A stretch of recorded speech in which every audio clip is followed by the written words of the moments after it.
chapter 41 of David Copperfield, David is invited to meet with Dora Spenlow's aunts, and he brings Tommy Traddles with him. On the way, Traddles tells him about the family of his own fiancée, who depend on her greatly and are selfish and self-involved. Miss Mills has gone to India with her father. David misses her moral support. The aunts allowed David to see Dora on a regular basis on weekends, but with no commitment to an engagement. David again attempts to get Dora interested in the cookery book or to have her practice keeping accounts. She's as childish as ever. He blames the aunts for this, but he also admits he's to blame too. In chapter 42 of David Copperfield, Agnes Wickfield comes to London on a 2-week visit to Dr. Strong and his wife. Mrs. Heap, using the excuse of her health, accompanies them, though she stays in separate lodgings, and Uriah Heap comes along too. Uriah tells David he has come to keep an eye on Agnes. He says he doesn't approve of her friendship with Annie Strong, whom he suggests has been having an affair with Jack Maldon. The following evening, David takes Agnes to meet Dora, and the women hit it off.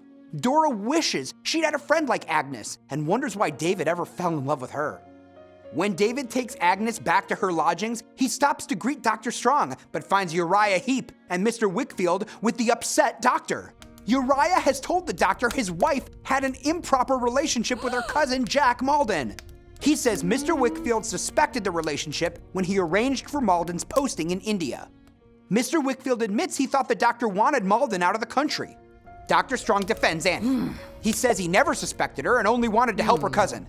He'd wanted to protect her and give her a comfortable life. Standing by her, he asks that they never mention the subject again.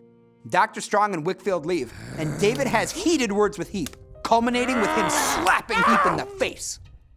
In the next few weeks, David notices that Annie seems timid and unhappy, but Dr. Strong treats her more kindly than usual. Mr. Dick begins to spend more time with Annie Strong as well. His quiet, kindly presence alleviates some of the tension and sadness. David receives a letter from Mrs. Micawber, who frets that Mr. Micawber no longer talks to her about his work, and he's secretive and distant. In chapter 43 of David Copperfield, the action skips ahead weeks, months, and seasons to when David has turned 21. He's mastered stenography and earns a good income by reporting on parliamentary debates for a newspaper.